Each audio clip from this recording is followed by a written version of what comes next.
First of all, I want to really thank Rich Lenner for really, Barcode lost him a chutanista this weekend, and he said that, I can't take care of the flowers. So I asked Rich, and Rich, you transformed the shul together with your daughter. What's her first name? Julia. Julia? So Julia, I said it should be a schus. She should become a kala this year. Just like Brindy did it last year, and she became a kala this year. So we're going to start a minhag. She doesn't want to break. It'll be very easy for me to get flower girls then. Then I'll make flower boys. It'll start a whole minhag. Really, thank you very much. It feels very festive.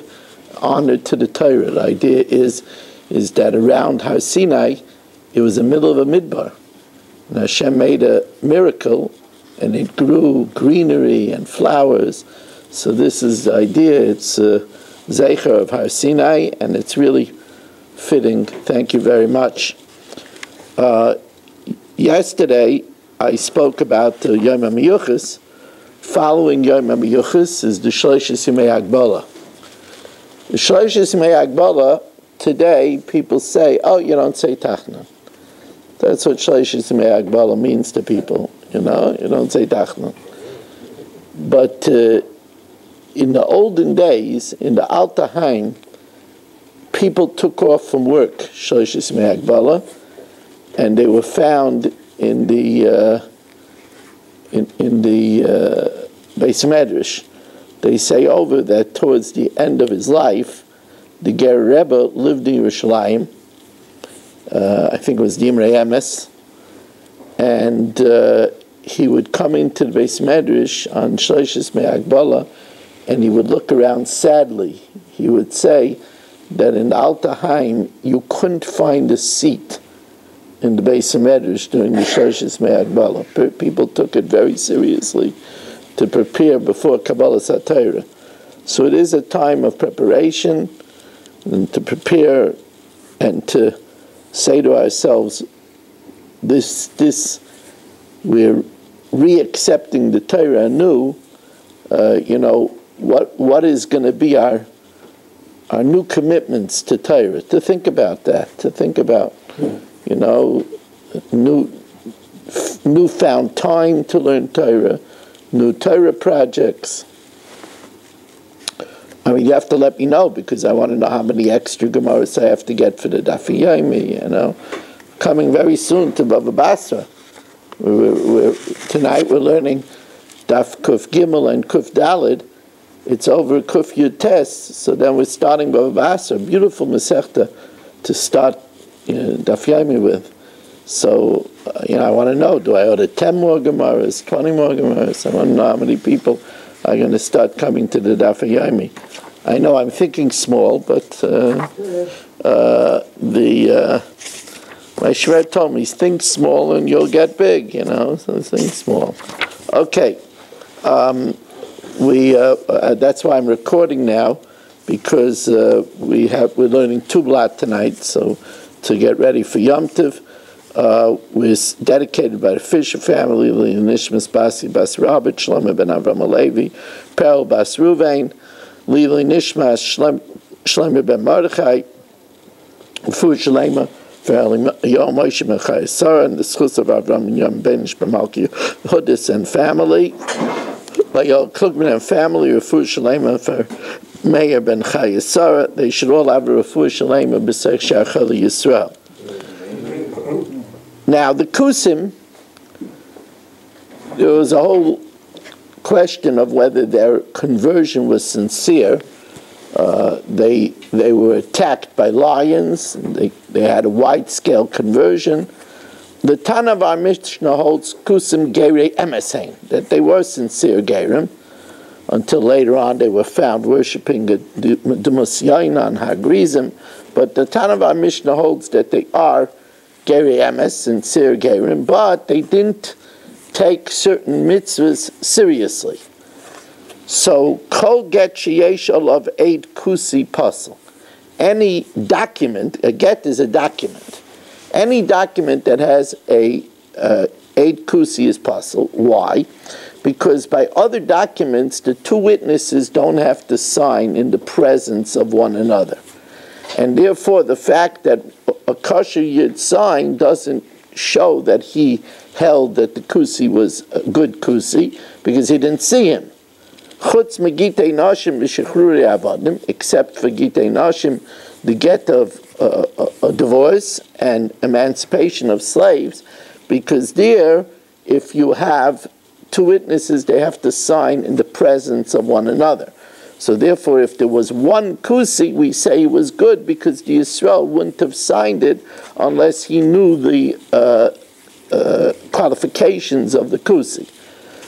Obviously, the Tanakama holds if two kusim signed, it would be possible. However, Maisa Shevil Lefnei Rabbi Gamliel L'Kfar Usnoi Get Isha, they brought a Get Isha, V'haya Eid of Eidei Kusim, and both Eidim were Eidei Kusim, V'hichsher, and he rendered it kosher because he held that the Kusim are careful. There's the mitzvahs that they were careful on, we could rely on them, and he held they were careful on the din of Gittin and emancipation of slaves. All shtaris that are processed in a governmental court, in a lawful governmental court, even though their signatories are goyim, ksherim, for by other things, deeds of sale and business documents, it's kosher because we rely that it's a lawful governmental court. Except for a get for women and emancipation of a slave, because obviously there you need two Jews, and therefore if it was processed in a Goyish court, it's no good. Reb Shimon holds that Eidei Mesira Karsei, that the critical Eidim on the get are the Eidim that witnessed the delivery. So Reb Shimon Aimer, Af Elu Ksherim, these are also kosher. Loihuskaru, we only say that that it's no good if it's signed by Goyim, Ela Bizman Shenasa Behedya, where it wasn't processed in the court. If it was processed in the court, then people know that they can't rely on a Goyish court, and they know that they have to rely on the Eidei Mesira. If it was, however, done privately, they might rely on the witnesses, and therefore the get is possible. Let's say Chatzkel says, give this get to my wife Shprinza, or Shtar Shechur Zela Avdi, or give this emancipation document to my servant.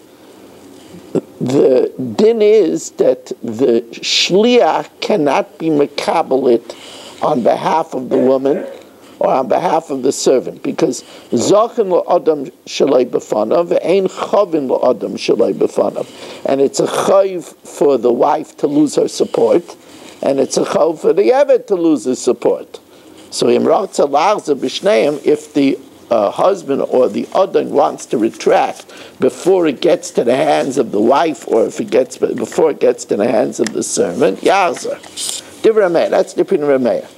The Chachamim hold it's a schus for the Eved, because the Adon doesn't have to support him. And since the Adon could say, work for me, I'm not going to support you, it's a schus. So Chachamim begitei nashim, he could retract because it's a chayiv for the wife. She's losing her support, but it's a schus, and therefore zachin adam shalai b'fanav, and as soon as the shliach gets it, the eved is emancipated. Lefisha zachin adam shalai b'fanav, ein chavan shalai b'fanav. Shem yirtze shalai lazin is abda, if he wants not to support his servant, rashai. However, v'shalai lazin is ishta, if he doesn't want to support his wife, ain't a rashai. So for her it's a chayiv because she's losing her support. Amalahem, he says, but what about, Rameya said to them, what about if the Adon is a Kayin? If the Adon is a Kayin, he's entitled to Truma. V'harayu paisel es avdoi min truma. He's disqualifying him from eating truma. If he frees him, he's not going to be kinyan kaspa anyway, he won't be able to eat truma. Keshem shu paisels ishtay. Amrulai, so they said, well, that's not considered a schus that's really solid by the Eved, mipnei shu kinyanai, because the Kayin owns him and he could sell him to a non-Kayin. Now, ha'aymer tnu, long Mishnah, ha'aymer tnu get zel ishti, u'shtar shichur zel avdi, he said, give this get to my wife, or this writ of emancipation to my slave, but before Yaakov gets a chance to deliver it to the wife or to the slave, the husband or the adin dies, the mace. So then he doesn't deliver it, because once the husband died, she's not married to him anymore, so there can't be a get, and get lachamisa. And once he dies, he can't deliver it, because now the Eved is the property of the children. Lo yitnu lachamisa.